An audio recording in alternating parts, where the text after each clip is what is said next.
d'aujourd'hui va porter sur les Hébreux en Égypte. Alors, moi, ce qui m'intéresse dans ce cours, c'est pas tellement de vous présenter une matière, mais essentiellement de voir comment on peut exercer avec les élèves un certain nombre de compétences qui sont d'ailleurs prévues par les programmes, par le fameux socle de compétences qu'on a déjà considéré en début d'année. Première chose. Alors, la source que je vais utiliser dans le cadre de ce cours, c'est un dessin animé. Alors pourquoi un dessin animé?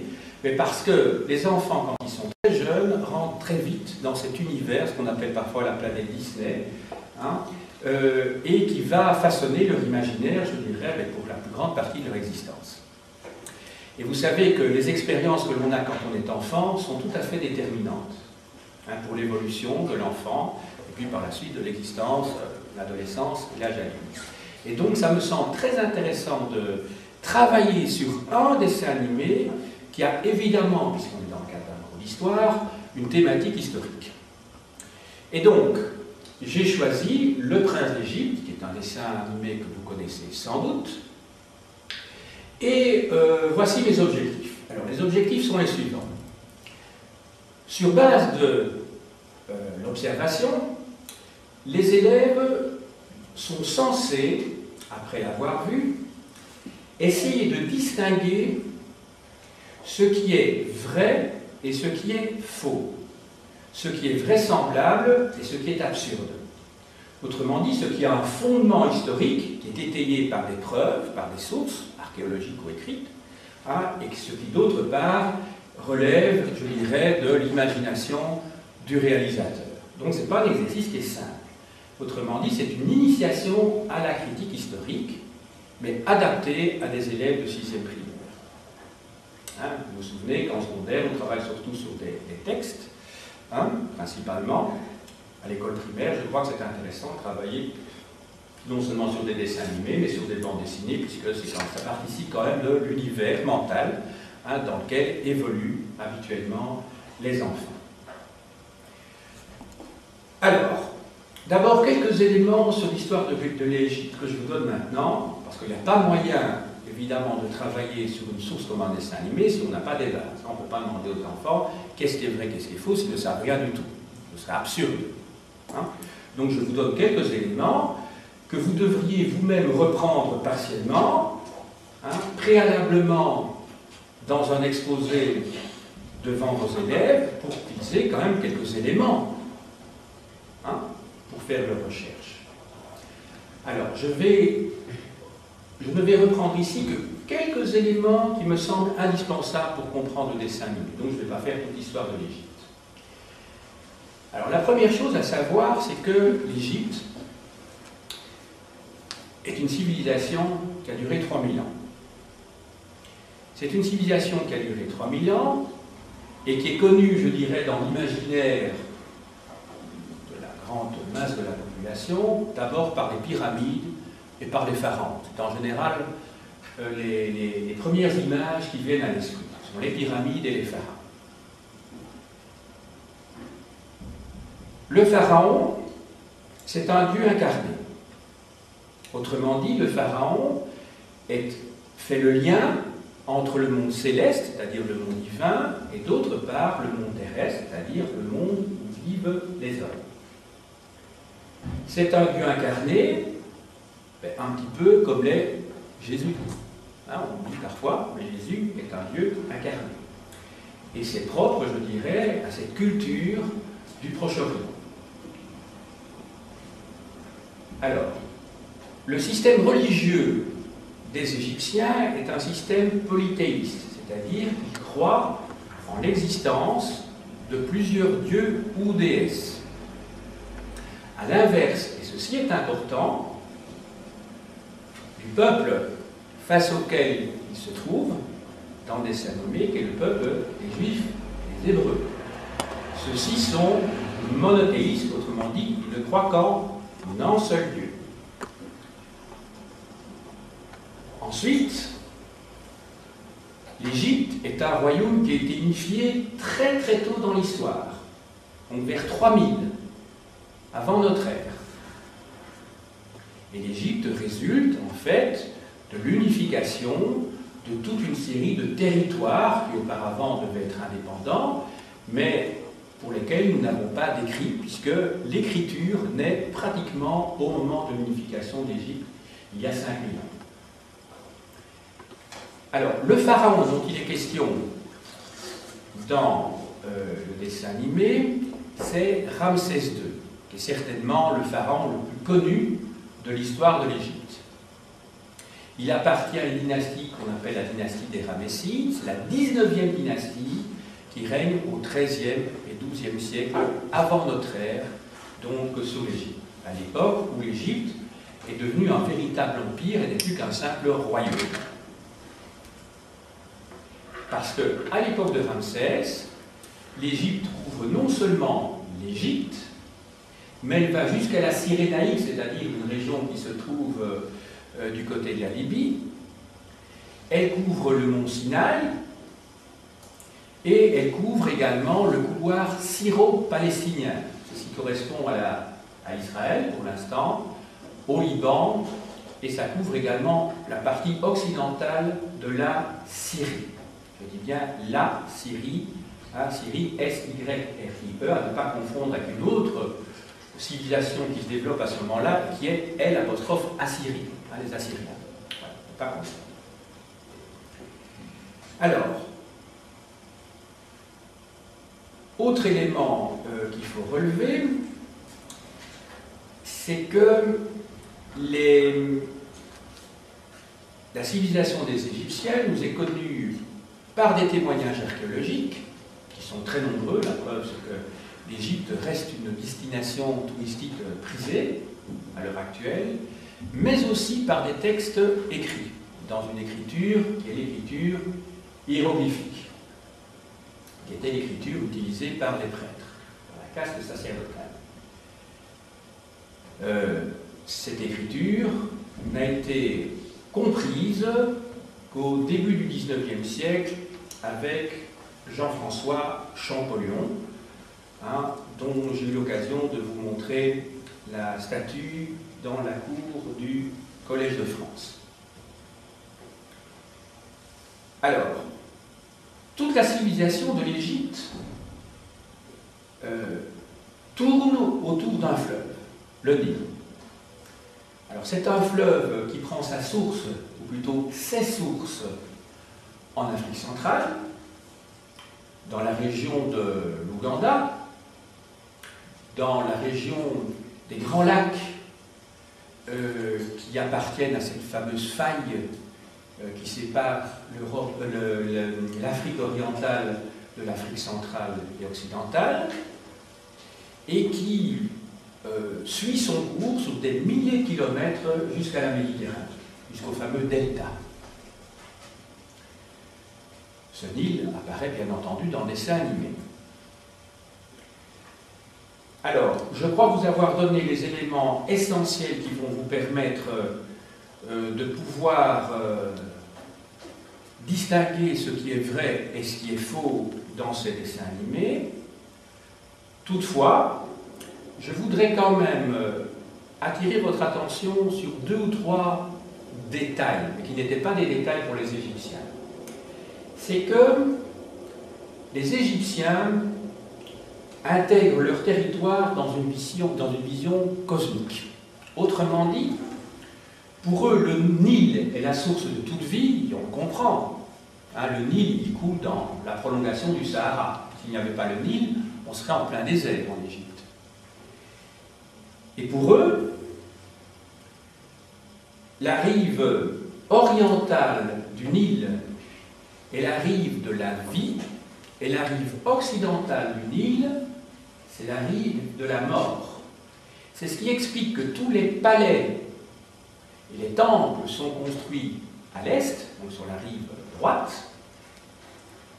du Nil, alors que tous les tombeaux, qu'il s'agisse des pyramides à l'époque de l'Ancien et du Moyen Empire, c'est-à-dire entre 3000 et 1600 avant notre ère, et d'autre part les tombeaux qui vont être construits sous le Nouvel Empire, c'est-à-dire à partir de 1550 jusqu'en 1100, et que l'on appelle des hypogées, parce que ce sont en fait des tombes qui sont creusées à même la roche, se trouvent donc ces pyramides et ces hypogées donc sur la rive gauche, la rive occidentale.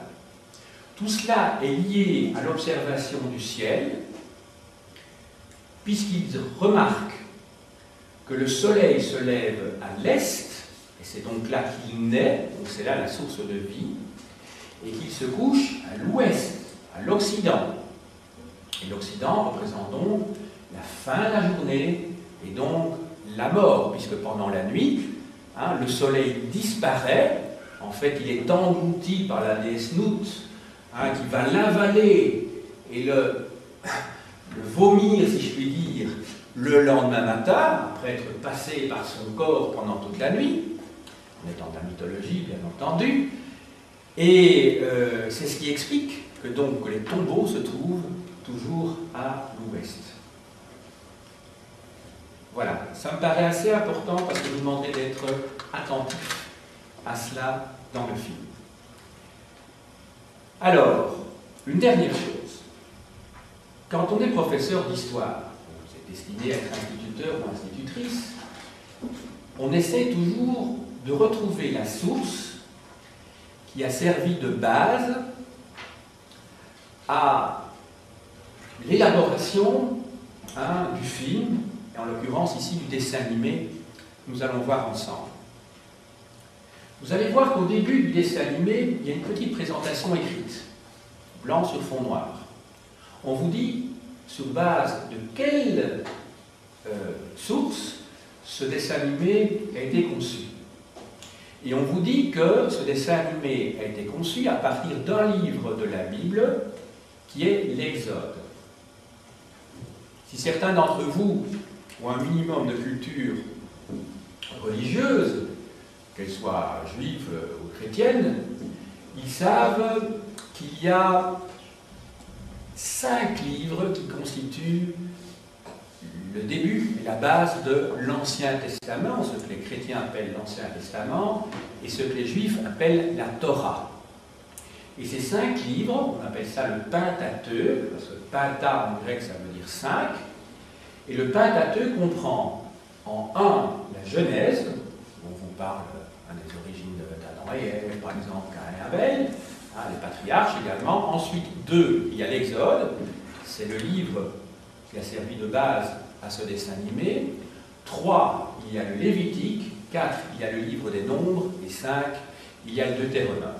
Puis il y a toute une série d'autres livres encore dans la Torah des Juifs. Et puis vous avez le Nouveau Testament qui comprend, entre autres, les évangiles, l'Apocalypse de Jean et les épîtres, suivis des épîtres de Paul. Voilà, donc ça c'est l'essentiel de la Bible des chrétiens. Alors je vais vous lire justement les passages qui ont servi de base, parce que c'est ça qui est intéressant, pour pouvoir distinguer ce qui est vrai et ce qui est faux.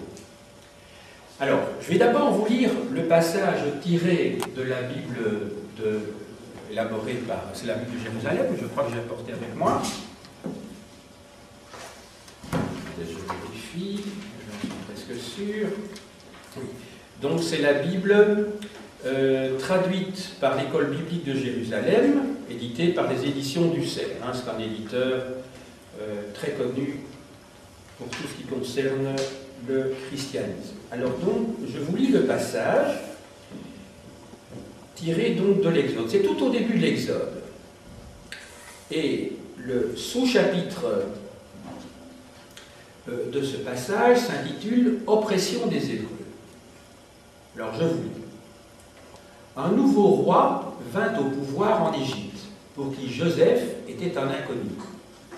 Il dit à ses sujets: « Voici que le peuple des enfants d'Israël, par son nombre et sa puissance, devient un danger pour nous. Prenons donc à son endroit d'habiles mesures pour l'empêcher de s'accroître. Sinon, en cas de guerre, il grossirait le nombre de nos adversaires. Il combattrait contre nous pour ensuite sortir du pays. On imposa donc à Israël des chefs de corvée, avec mission de lui rendre la vie dure par les travaux auxquels il l'astreindrait. C'est ainsi qu'il bâtit pour Pharaon les villes entrepôts de Pithom et de Ramsès. Ici, c'est la ville de Ramsès. Hein. Mais plus on l'opprimait, plus il croissait en nombre et surabondait, ce qui fit redouter les enfants d'Israël. Les Égyptiens contraignirent les enfants d'Israël au travail et leur rendirent la vie insupportable par de rudes labeurs. Préparation d'argile, moulage des briques, travaux divers dans la campagne, bref, par tous les travaux auxquels il les contraignait. Retenez bien ces dernières lignes, hein. Elles sont essentielles lorsque vous allez voir le dessin animé. Le roi d'Égypte s'adressa aux accoucheuses des femmes des Hébreux, dont l'une s'appelait Sphira et l'autre Poua, et leur dit: quand vous accoucherez les femmes des Hébreux, surveillez bien les deux pierres. Oui, les deux pierres, c'était donc le siège sur lesquels elles se trouvaient au moment d'accoucher. Si c'est un fils, faites-le mourir. Si c'est une fille, laissez-la vivre. Mais les accoucheuses craignirent Dieu et ne se conformèrent pas à l'ordre du roi d'Égypte et laissèrent la vie sauve aux garçons. Le roi d'Égypte, alors, les manda et leur dit: pourquoi avez-vous agi de la sorte et épargné les garçons? Elles répondirent à Pharaon: les femmes des Hébreux ne ressemblent pas aux Égyptiennes, elles sont vigoureuses. Avant que l'accoucheuse n'arrive auprès d'elles, elles se sont délivrées. Donc elles ont accouché. Hein. Dieu favorisa les accoucheuses. Quant au peuple, il devint très nombreux et très fort. Parce que les accoucheuses avaient craint Dieu, il leur accorda une postérité. Pharaon donna alors à tous ses sujets l'ordre suivant: tous les fils qui naîtront aux Hébreux, jetez-les au fleuve, mais laissez vivre toutes les filles. Pour la naissance de Moïse, ce ne sera pas long, un homme de la tribu de Lévi s'en était allé prendre pour femme une fille de la même lignée. Celle-ci conçut et enfanta un fils. Voyant qu'il était beau, elle le dissimula durant 3 mois. Lorsqu'il lui fut impossible de le tenir caché plus longtemps, elle se procura pour lui une corbeille en papyrus qu'elle enduisit d'asphalte et de pois. Elle y plaça le petit enfant et la déposa parmi les roseaux proches de la rive du fleuve. La sœur de l'enfant se posta à distance pour voir ce qui lui adviendrait. Je ne vais pas plus loin parce que c'est à ce moment-là que je vais arrêter donc la séquence du dessin animé. Maintenant, je voudrais vous lire le même passage, mais dans, ça c'est la Bible des chrétiens, puisque c'est la Bible élaborée par des savants, des philologues chrétiens. Maintenant, je voudrais vous lire le même passage, mais dans la Torah, c'est le même texte à l'origine, hein, c'est le texte en hébreu, mais traduit par André Chouraki, qui était maire de Jérusalem, et qui en a fait une traduction tout à fait remarquable, qui est beaucoup plus proche du texte, une traduction beaucoup plus littérale. Ça va? Qui est belle par le souffle poétique qui la porte. Alors, vous allez voir qu'il y a déjà quelques petites différences. Et ça, c'est le travail des historiens, des philologues, c'est de comparer les versions.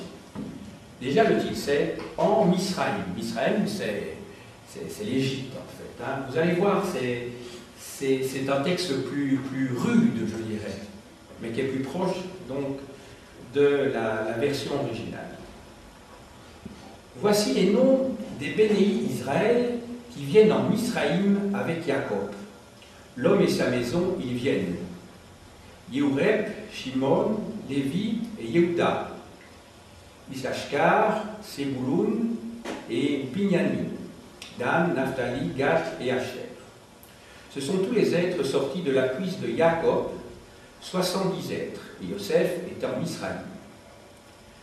Joseph meurt et tous ses frères et tout ceci. Les Bénéi, Israël fructifient, foisonnent et multiplient et se revigorent fort, fort. La terre se remplit d'eux. Alors là, on reprend exactement le texte que je vous ai lu tout à l'heure. Un nouveau roi se lève sur Misraïm, qui n'avait pas connu Joseph, et dit à son peuple: voici le peuple des Bénéi Israël est multiple et vigoureux devant nous. Allons, soyons plus sages que lui pour qu'il ne se multiplie pas. Oui, ce serait une guerre survenante, il s'ajouterait lui aussi à nos ennemis. Il guerroierait contre nous, montant de la terre. Ils mettent sur lui des chefs de corvée pour le violenter par leurs faits. Il bâtit des villes d'approvisionnement pour Pharaon, Pithom et Ramsès. Et comme il le violente, ainsi il se multiplie, ainsi il fait brèche. Il se dégoûte en face des Bénéi Israël. Misraïm a servi les Bénéi Israël avec brutalité. Ils rendent leur vie amère par un dur servage dans l'argile, les briques, tout le servage des champs. Outre tout leur servage auquel ils les asservissaient avec brutalité. Le roi de Misraïm dit aux accoucheuses, les Ibriotes, nom de l'une, Shifra, nom de la seconde, Pouwa. Il dit, en faisant enfanter les Ibriotes, vous verrez sur la double pierre, si c'est un fils, mettez-le à mort, si c'est une fille, elle vivra. Les accoucheuses frémissent d'Élohim. Élohim, c'est donc Dieu, hein, les Hébreux. Elles ne font pas, comme leur parlait le roi de Misraïm, elles laissent vivre les enfants. Le roi de Misraïm crie vers les accoucheuses et leur dit, pourquoi faites-vous ce propos et laissez-vous vivre les enfants? Les accoucheuses disent à Pharaon, car les Ibriotes ne sont pas comme les femmes de Misraïm. Oui, elles sont vives, et enfantent avant que l'accoucheuse ne vienne à elles. Élohim, donc Dieu, fait du bien aux accoucheuses, et le peuple se multiplie. Il se renforce beaucoup. Et quand les accoucheuses frémissent d'Élohim, il leur fait des maisons. Pharaon ordonne à tout son peuple pour dire, tout fils enfanté, jetez-le au Yélor. Laissez vivre toute fille. Yélor, ici, c'est donc le Nil. Naissance de Moshe, de Moïse. Un homme de la maison de Lévi va et prend une fille de Lévi. Enceinte, la femme enfante un fils. Elle le voit. Oui, il est bien. Elle le recèle 3 lunes. Mais elle ne peut le receler encore. Donc ça veut dire le cacher. Hein. Elle prend pour lui une caisse de papyrus. Elle a bitume, 2 bitumes et 2 pois. Elle y met l'enfant et la met dans les joncs, sur la lèvre du Yélor. Sa sœur se pose au loin pour savoir ce qui sera fait de lui. Voilà. Donc je vous ai lu 2 passages parallèles parce qu'il y a quand même quelques petites différences. Vous voyez que d'un côté on parle de 3 années et de l'autre côté on parle de 3 lunes. 3 lunes, c'est beaucoup plus court que 3 années. Hein. D'un côté on parle d'année solaire et de l'autre côté on fait référence à un cycle lunaire. Donc il y a ça. Alors maintenant, ce que je vais vous demander, hein, vous allez prendre tous une feuille de papier, tous et toutes une feuille de papier. Vous allez diviser cette feuille de papier donc en 2. Voilà. D'un côté, vous mettez vrai et de l'autre, vous mettez faux. Voilà. Divisez cette feuille en 2. D'un côté, vous mettez vrai et de l'autre côté, vous mettez faux. Alors, je poursuis. Il faut au moins que vous considériez au moins, je dirais, 3 éléments. Donc vous pouvez diviser maintenant dans l'autre sens, hein, en 3 parties votre feuille. Vous l'avez divisée en 2 dans le sens de la hauteur, maintenant vous la divisez en 3, dans l'autre sens. Il y aura une rubrique où vous mettez environnement. Ça va, environnement. Dans la deuxième rubrique, vous passez en dessous et vous mettez religion.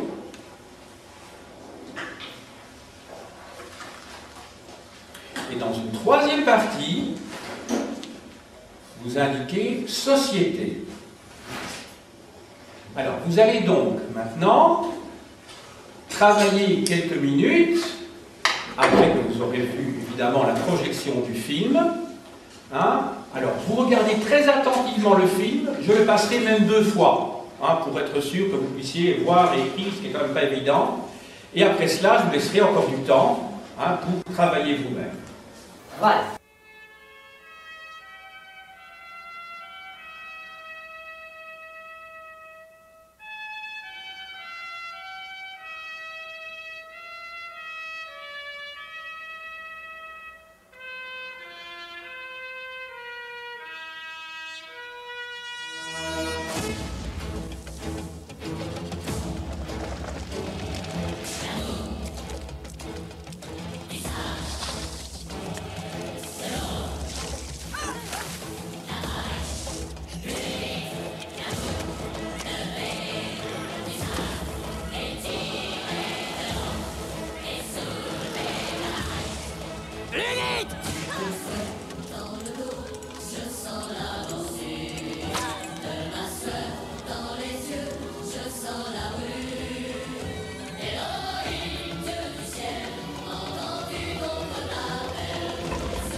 Mon fils, je n'ai rien à te donner, sauf cette chance de vivre. J'espère te retrouver.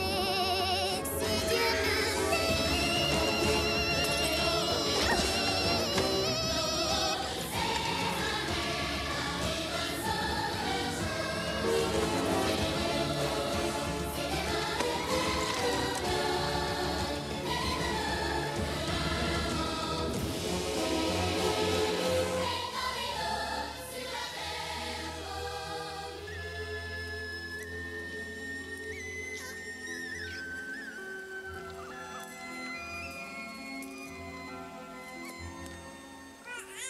tais-toi, mon bébé, sois sage, ne pleure pas. Doré bercé par le fleuve sacré. Non, mais n'oublie pas mon dernier chant d'amour. Je serai dans ton cœur pour toujours.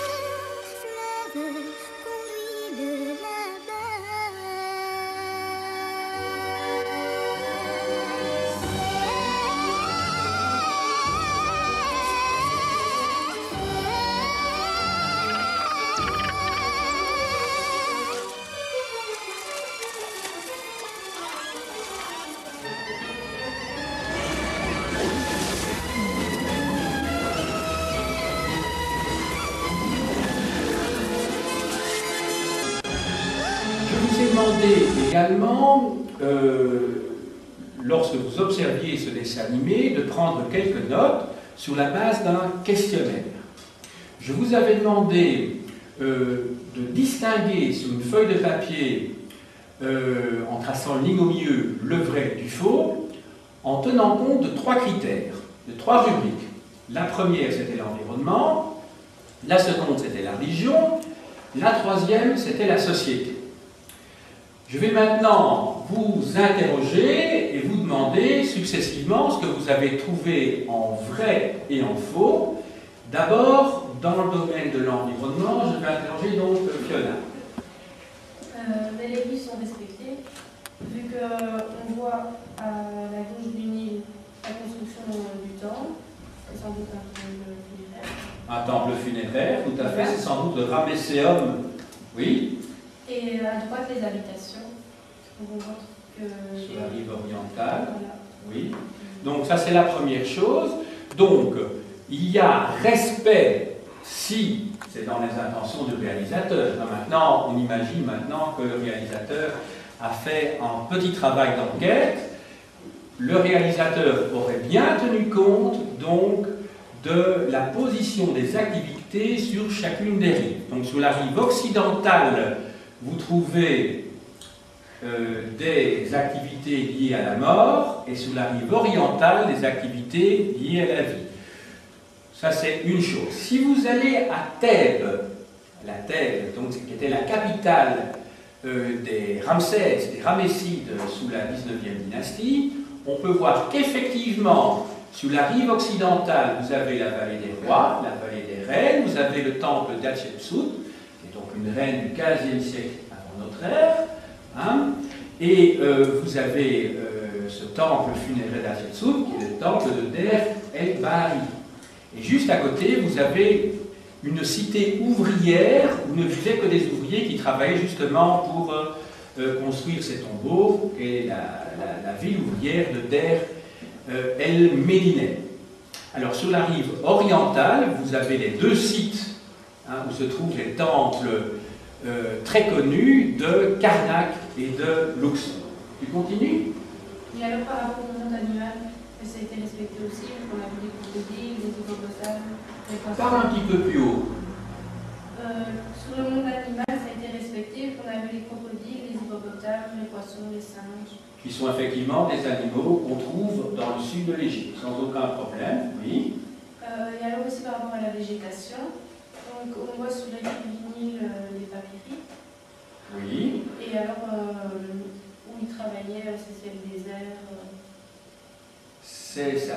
Donc ce qui est important de retenir ici, c'est que le papyrus est une plante qui vit le long du Nil et qui sert en particulier à être un support pour l'écriture. Donc les papyri étaient tressés, ils étaient séchés au soleil, on y mettait de la colle, ils étaient presque, enfin on les battait de telle manière qu'ils constituent une surface lisse, et puis alors on pouvait écrire avec soit les hiéroglyphes, soit l'écriture démotique, hein, qui va être utilisée par la suite.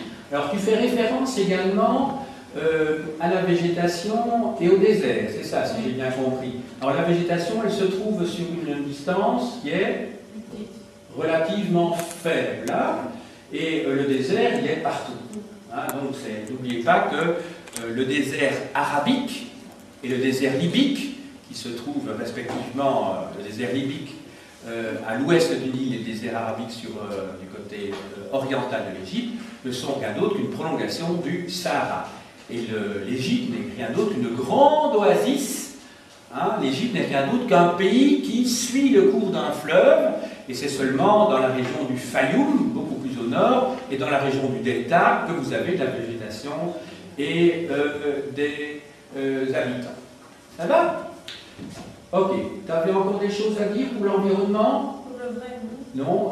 Oui, alors maintenant pour le faux. Oui, donc au début du film, on voit qu'il y a des nuages. Oui. Seulement, ils partent en même pas une minute. Et Oui. donc, c'est pas du tout un ciel d'Égypte, puisque Oui. il ne pleut presque jamais. C'est ça. Hein, donc, si vous allez en Égypte, donc ici on voit en tout cas que le soleil frappe à un moment donné très sérieusement. Hein, ben, le ciel est tout bleu. Hein, bien entendu, là, il pleut très peu en Égypte. Hein, ça c'est clair. Oui. Voilà, ça c'est bien pour l'environnement. Alors je propose de passer maintenant à Jennifer pour la religion. Alors moi j'ai relevé que sur la rive gauche il y avait différentes statues de pharaons, avec notamment le temple de Ramsès. Oui. Sur la rive droite par contre il y avait différents temples de Dieu. Oui. Et j'ai relevé aussi les prières hébraïques sous forme de chant. D'accord. Alors j'ajoute quelques précisions. De nouveau, donc sur la rive gauche, on l'a évoqué tout à l'heure, il s'agirait plus que vraisemblablement d'un temple funéraire, parce que ce serait tout à fait contraire à la mythologie et à la cosmologie des Égyptiens de construire un temple funéraire, un temple sur la rive gauche s'il n'est funéraire, donc c'est typique du bas empire, du nouvel empire, excusez-moi, égyptien.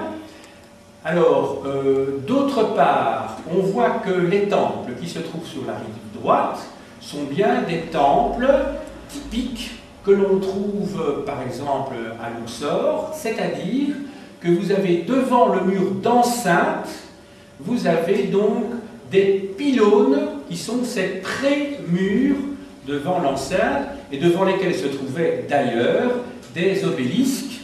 Il n'y en a plus qu'à Luxor puisque le second se trouve place de la Concorde à Paris.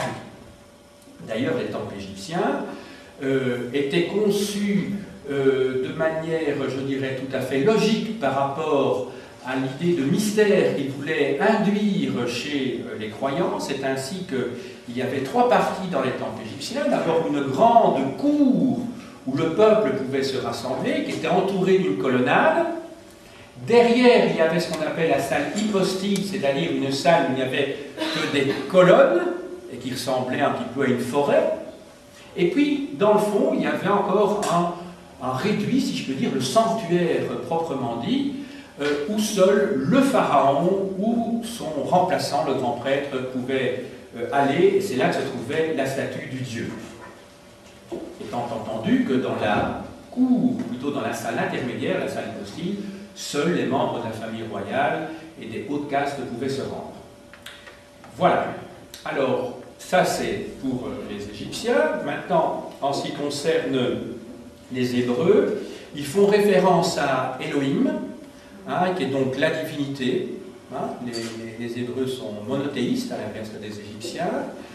Et Elohim, c'est un terme que l'on trouve et qui a posé beaucoup de problèmes aux philologues. On le trouve souvent en concurrence avec Yahvé, hein, que les Juifs ne peuvent pas prononcer, puisque c'est le nom innommable, le nom imprononçable. Et c'est comme ça que si vous allez dans une synagogue, hein, quand on sort la Torah, hein, sous forme de rouleau, eh bien, le rabbin, le chantre, hein, va lire la Torah avec un sceptre, hein, qui ne touchera d'ailleurs pas le livre, et lorsqu'il va se trouver près du nom de Dieu, hein, il ne va jamais lire les 4 consonnes, ce qu'on appelle le tétragramme, c'est-à-dire les 4 lettres, les 4 consonnes qui se trouvent dans Yahvé. Il va toujours trouver un autre mot, par exemple comme Adonis ou des choses comme ça, d'autres, Adonai plutôt, qui sont des mots qui remplacent le mot sacré imprononçable. Voilà. Je crois avoir dit l'essentiel. Alors maintenant, on va peut-être passer à la société. Donc, quels sont les aspects sociaux que l'on retrouve donc, dans ce dessin animé et qui peuvent apparaître en la colonne du vrai ou du faux? Au début, on voit des esclaves. Oui. Alors, tu mets ça du côté vrai ou du côté faux? Du côté vrai. Quoi, en fait, non. Du côté... Oui, vas-y. Moi, personnellement, je mettrais du côté vrai. Du côté vrai. Alors, première remarque que je formule ici. Donc, l'esclavage n'existe pas dans l'Égypte ancienne, sauf pour les prisonniers de guerre. Donc, il y a des prisonniers de guerre qui sont effectivement des esclaves. On a souvent l'impression qu'en Égypte, les pyramides ont été construites par des paysans qui recevaient des coups de fouet, comme on peut en voir ici dans le film, même s'il s'agit ici d'Hébreux. Pas du tout. Il faut savoir que lors des crues du Nil, c'est-à-dire lorsque les champs ne sont pas praticables, on ne peut pas les cultiver parce qu'il y a de l'eau partout, sur les bords du Nil, sur les rives du Nil, eh bien les paysans qui sont sans travail, par la force des choses, travaillent à la construction des tombeaux ou des temples parce qu'ils sont très religieux. Alors ça paraît peut-être un petit peu fou à nos yeux, à nous qui vivons dans une société marchande, hein, lorsqu'on a fini de travailler sur son champ pendant quelques mois, de devoir travailler comme ça gratuitement, bénévolement, volontairement, hein, à la construction de temples ou de tombeaux. Il ne faut pas oublier qu'on est dans une société très religieuse et que par conséquent, ne pas participer à ces constructions, ce serait attirer tous les malheurs sur l'Égypte. D'ailleurs, si on suit la suite si on poursuit la lecture de l'Exode, il est question des 7 malheurs qui tombent sur l'Égypte, c'est-à-dire il y a les sauterelles, il y a le Nil qui se transforme en marée de sang, etc. Il y a toute une série de plaies, et donc on est convaincu à cette époque-là que le pharaon, c'est le lien entre le monde céleste, le monde des divinités et le monde terrestre. Et s'il arrive quelque chose de mauvais au pharaon, et si on ne lui rend pas hommage, c'est tout l'équilibre du monde qui va en souffrir. Ce serait le chaos. Et donc on fait ça pour sa survie à soi, pour la survie de sa famille, pour la survie de l'Égypte. Et donc c'est un travail volontaire, mais qui rentre dans la logique, hein, de l'esprit très religieux des Égyptiens. Il faut qu'ils n'oublient pas, tous ces paysans sont tous analphabètes, hein, ils ne sont pas instruits, on leur dit de faire ça, ils travaillent de manière un petit peu comme des abrutis. Hein, voilà, on n'a presque pas de traces de révolte. C'est seulement très tardivement, on a une trace de la 18e dynastie d'une grève d'ouvriers qui doivent travailler à la construction d'un temple, si mes souvenirs sont bons, et qui eux se révoltent, parce que ce sont des ouvriers salariés, ils font la grève véritablement, c'est la première grève connue de l'histoire de l'humanité, hein, donc il y a déjà de cela 3200 ou 3300 ans, ils ont fait la grève parce que là ils n'étaient pas payés. Mais les paysans, ils faisaient ça gratuitement, c'était ce qu'on appelle la corvée. Et quand on parle de corvée dans la Bible, c'est effectivement une corvée pour les Hébreux qui correspond à la corvée des paysans égyptiens. Ce n'est pas l'esclavage, il n'y a pas d'esclaves. On pourrait plutôt parler de servitude, hein, un petit peu comme les serfs au Moyen-Âge. Voilà, poursuis ta réponse. Il y avait les chadoufs. Oui, alors les Chadouf nous renseignent effectivement sur une activité très importante des Égyptiens, qui était le problème du transport de l'eau, ou du transbord, puisqu'il va être transbordé l'eau, d'une île vers les canaux qui permettaient d'irriguer les régions qui se trouvaient à proximité donc d'une île. Donc on utilisait un système qui est celui que je présente au tableau ici. Donc vous avez le Nil, vous avez un mât qui est planté dans le sol, vous avez ici une barre transversale au bout de laquelle se trouvent donc deux cordes avec des outres, des sortes de seaux si vous voulez. On plonge évidemment cette outre dans l'eau et on va soulever la barre et on va évidemment verser l'eau qui se trouve ici dans les canaux qui se trouvent à proximité, pour irriguer les terres. Voilà, ça c'est pas en période de crue, évidemment. En période de crue, toute la vallée du Nil est inondée. Même chose ici, ça n'apparaît pas dans le film, dans le dessin animé. Je vous ai représenté une noria. Ici vous avez le Nil. Vous avez cette sorte de moulin à eau, si je puis dire, cette roue qui tourne avec des palettes, et ces palettes reçoivent de l'eau qui est charriée de l'autre côté du Nil, qui retombe sur les terres et qui est transvasée donc dans des canaux. Donc c'est un autre moyen, mais celui-là n'apparaît pas dans le dessin animé. Tu as encore autre chose? Je crois qu'il y avait aussi au niveau de l'argile, oui. Le sable, l'eau. Voilà, donc on utilise, alors là c'est prouvé par l'archéologie, on utilise bien de l'argile, de la paille. Ça se trouve dans le texte biblique, dans l'Exode, mais ça correspond à la réalité. Voilà. Donc, vous voyez, quand on fait de l'histoire, tu avais encore des choses à dire? Non. Alors, vous voyez, quand on fait de l'histoire, on doit se servir du maximum de sources. On doit prendre toutes les sources pour l'histoire. Surtout pour l'Antiquité, vous pensez bien, on cherche le maximum de sources parce qu'on a très peu de choses. On doit se servir des sources archéologiques. Donc, tout ce qui apparaît dans le film, il y a plein de choses qui sont vraies. Vous allez voir les temples en Égypte, ça correspond à ce que l'on trouvait sur la rive droite donc du Nil dans le film. On doit se servir des sources écrites. En Égypte, heureusement, c'est la première civilisation, avec la civilisation mésopotamienne, à disposer de l'écriture. C'est pour ça qu'on connaît, c'est la seule civilisation d'Antiquité qu'on connaisse aussi bien, je dirais, parce qu'on a l'avantage d'avoir l'écrit. À partir du moment où vous avez l'écrit, on est renseigné sur le mode de vie des gens, sur ce qu'ils croyaient, sur leur religion, sur le fonctionnement des institutions, du pouvoir, etc. En revanche, dans la Bible, il est question de toute une série d'éléments. En particulier, on nous explique que Ramsès craignait la croissance démographique fulgurante des Hébreux. Eh bien ça, ce n'est pas prouvé par les sources. La Bible a été écrite plusieurs siècles après les événements relatés, donc 13e, 12e siècle, et ça fait partie de la légende. Je voulais vous dire que l'essentiel de la Bible, ce que les chrétiens appellent l'Ancien Testament, de la Torah, a été écrite bien plus tard, je dirais essentiellement au 6e siècle avant notre ère, quand justement les Juifs étaient à Babylone, puisqu'ils avaient été, comment dirais-je, exilés à la suite de la conquête de Nabuchodonosor. Donc le second exode, l'exil, date de 594 avant notre ère. Et pendant 70 ans, c'est ce qu'on appelle l'exil de Babylone. Ils sont restés là-bas jusqu'au moment où le roi des Perses, Cyrus, les a libérés. Voilà, alors si on doit faire la synthèse de tout ceci, vous voyez qu'il y a des éléments que vous devez d'abord donner aux enfants. C'est assez clair, sinon ils ne peuvent pas s'en tirer, ils ne peuvent rien faire du tout. Vous pouvez leur donner ces renseignements, ces informations, sur base éventuellement de textes. Alors, vous pouvez simplifier le texte de la Bible, le transformer de telle manière qu'il soit intelligible, audible par les enfants, mais vous mettez bien en dessous que c'est texte modernisé par vous-même. Parce qu'il faut dire quand même que c'est vous qui l'avez fait. Vous ne pouvez pas, sinon on doit toujours citer sa source.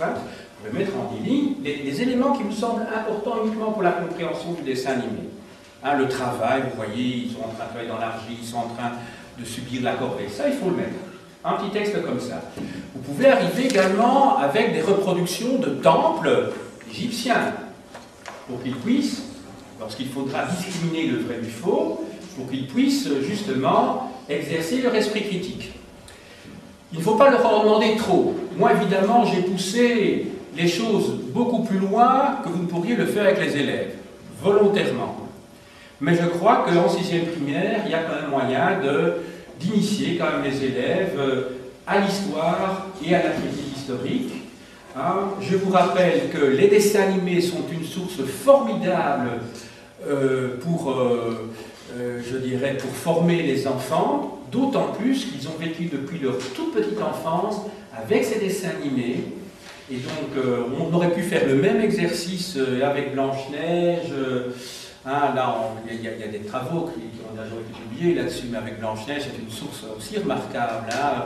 Ça se passe toujours dans